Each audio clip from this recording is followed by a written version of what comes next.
You are listening to the KNON Podcast, the story of Bobby Rush, blues, hip-hop, race, religion, where we delve into the life and legacy of blues legend Bobby Rush.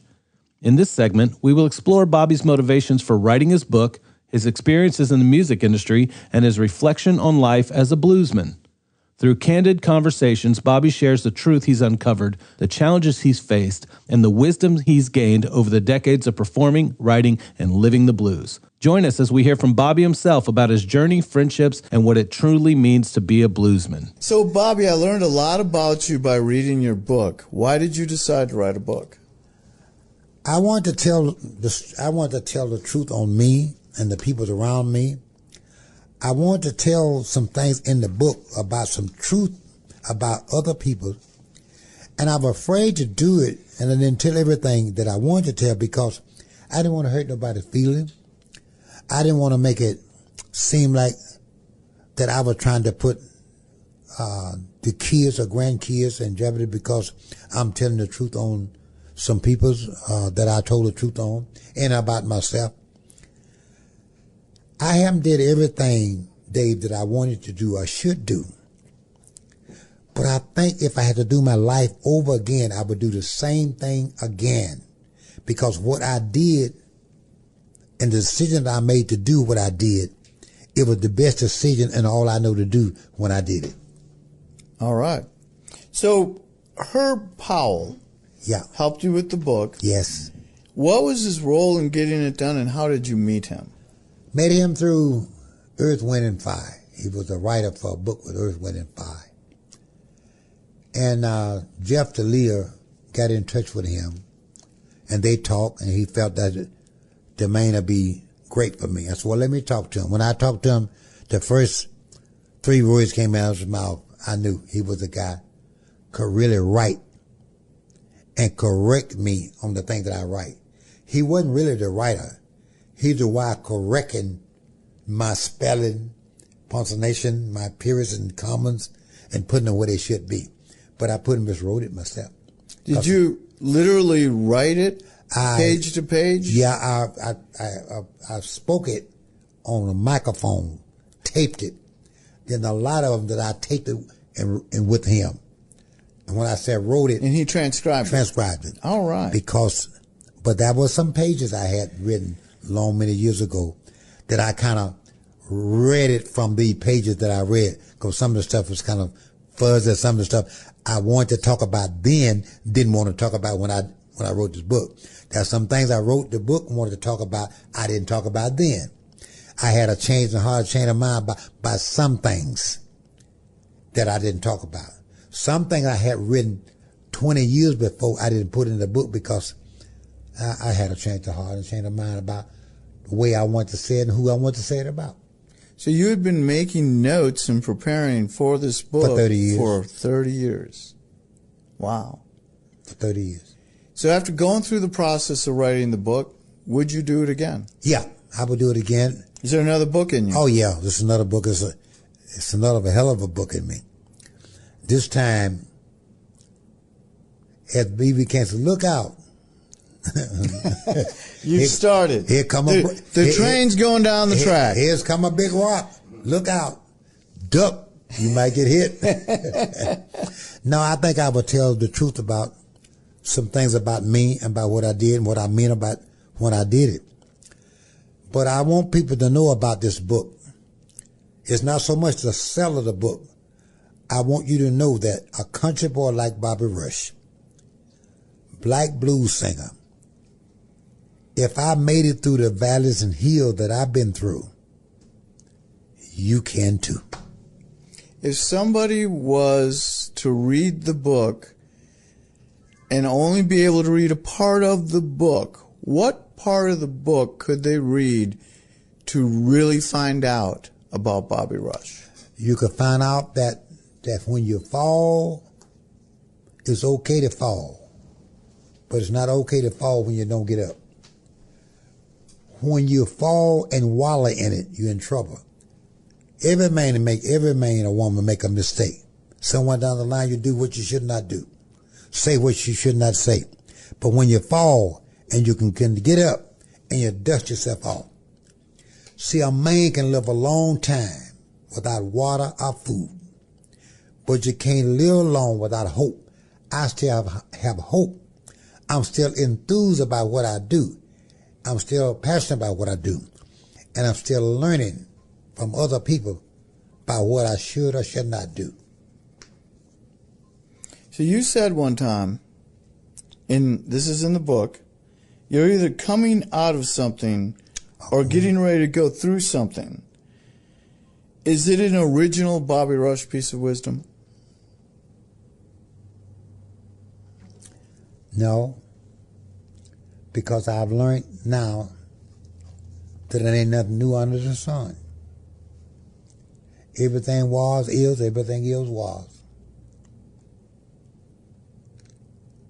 There's nothing new under the sun. People think about the changes and what have been through, how you make changes. Yeah, you make changes.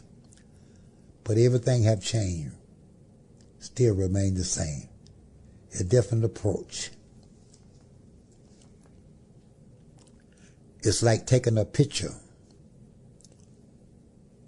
When a camera on you taking a picture, it only can take what it see. I hear people say, hey, make me pretty, make me good looking. You can only do that if you're good looking. Camera take what it see. So if you already are, that's what's on the camera. Well, you don't want to say it, but if you're ugly, you're ugly. You mean? Well, you know, we like to say, have a face for radio. So you take pretty good care of yourself to be able to do the shows you do and keep up the schedule you keep. Any advice for others about staying fit and ready? I don't, now since I've got older, I try to eat pretty decently. I stay away from a lot of fried food. And I stay away from try to eat too much at one time.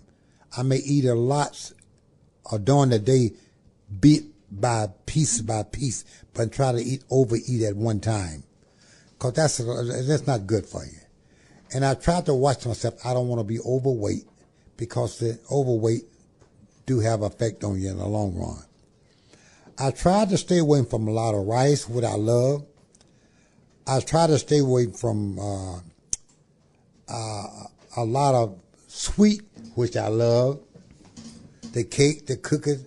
Try to stay from a lot of ice cream, which I love. And some of the things I try to stay away from, every now and then I kind of overdo it because I love them, but I kind of watch my weight. That's what I think. That's what would keep me going because I try to watch some of the things that I eat. Well, you've got a lot of energy. You're always doing things. We've been with you today, a day in Bobby Rush's life as it's been. And you've already been to a TV station. You've had numerous people coming and going and talk to you about things. There's different deals coming in. And you're alert. You're going. You're making it all work. So I think it's important for people to know just what it takes to keep going at a young, how old are you now, Bobby? Young. A young Bobby Rush. Yeah, young Bobby. Just keep it like that, young Bobby Rush. A young Bobby Rush. So no, I laugh and joke about being young, but I'm an old man who's been around a long time now, but the only way you don't get old, you die young. So I'm just happy to be here, man. And you know what, Dave? I guess the best thing that ever happened to me in my life is finally I'm doing things with where I want to do it and who I want to do it with. This is a pleasure to do this with you. You know, Thank you. It's not work when you're where you want to be and doing what you want to be and who you want to do it with. It's not work with me. Oh, we have been having fun today. Yeah, we're having fun today, man. How many films have you been in? 4. You know, I need about 4 more. Because I'm too dumb to make money. When I said dumb to make money, I didn't know until I did the thing with Eddie Murphy. I didn't know they'd give me $30,000 a day to get it right. I got it right the first 30 minutes. Is that dumb on my part? I could have said, well, I'm tired. Let's come back tomorrow. I could have made 4 days out of it. Yeah. Well, no, I'm almost smart, Bobby Rush. I'm going to get this right because I'm going to show these guys what I can do. I get it right the first day. They said, good cut, Bobby Rush. And they sent me home. I could have been there 3 more days. Did you enjoy working in film? Yeah, I enjoyed it. I enjoyed Eddie Murphy. I told my manager, I said, when Eddie Murphy get here, ask him is it possible that I can meet him? Eddie Murphy walked in before they could tell him. He said, hold up, cut. Stopped the whole thing. Came up and hugged me, telling me how much he loved me and my music, respect my music, how much music he had on me in his house when he was coming up. Golly, I couldn't tell him what I wanted to tell him because he knew more about me than I knew about myself. Eddie Murphy's that's a fan. When I found out that I was old. How does a blues man feel the moment? How do I feel? How does a blues man feel the moment? Whether it's performing or writing, what takes you to the blues? I think my writing.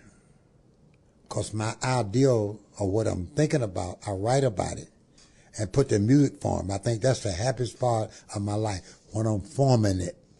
After I form it, then I have sometimes mixed emotion about, did I get it right? I should have took it like this, should have taken it like that. But the time that I'm doing it, I do it the way I feel I want to do it, and most of the time I'm right about it. And those are a good feeling. You met and had a friendship with John Lewis, a legend of the civil rights struggle. When did you meet him? I met him. I went to New York. They had a bill they were trying to pass on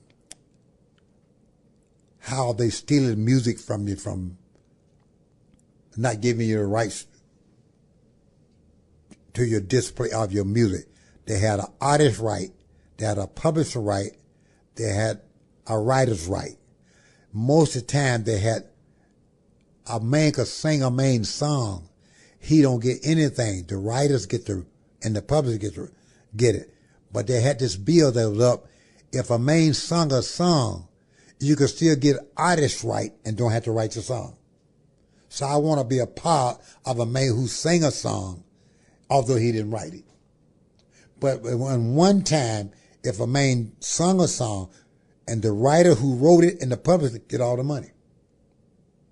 So now they had this bill come in, it got an artist right. If you sung it, you should have a right to something because you sung it, although you didn't write it. Where did John Lewis stand on that bill? He passed the bill. He stood with it, and he was one of the guys who rallied around me because he thought I was right about it, and he was with me on the bill, and several other things inside of the publisher and the writers and affiliate with music that he was a part of. Even I think John was just righteous and right about things that would benefit the artist and the musician. A man of the people. Oh yeah.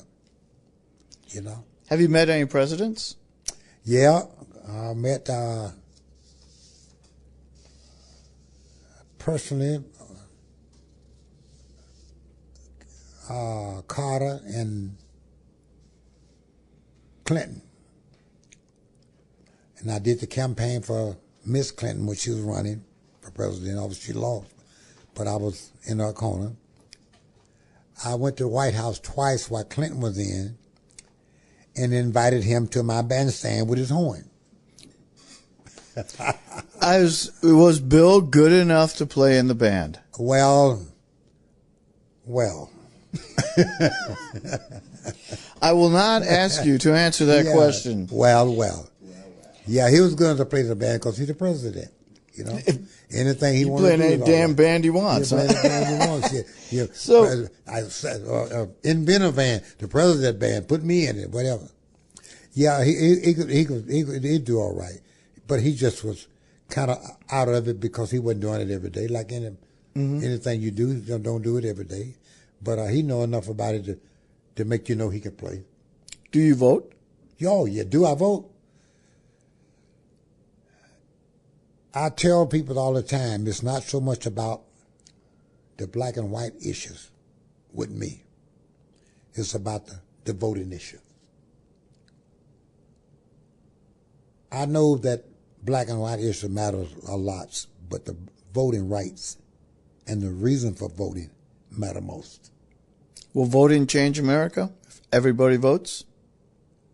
I don't know whether to change America, because you can make a law that a man shouldn't speed, but a man who desires to drive a car fast, it don't apply to him. A man can beat his wife, and he can change his mind, don't beat his wife anymore. But he's still a wife beater who don't beat his wife anymore. But when you don't have a desire to beat your wife, that's what matters. What does it take to be a real blues man? It takes a lot of belief in yourself to make sure that when you're doing what you're doing, that you're right about it. But then you have to have the attitude, if you do something you're not right, even if you're wrong, if you do the best you know to do, you shouldn't regret what you did, right or wrong, because you did the best thing and all you know how to do at the time you did it.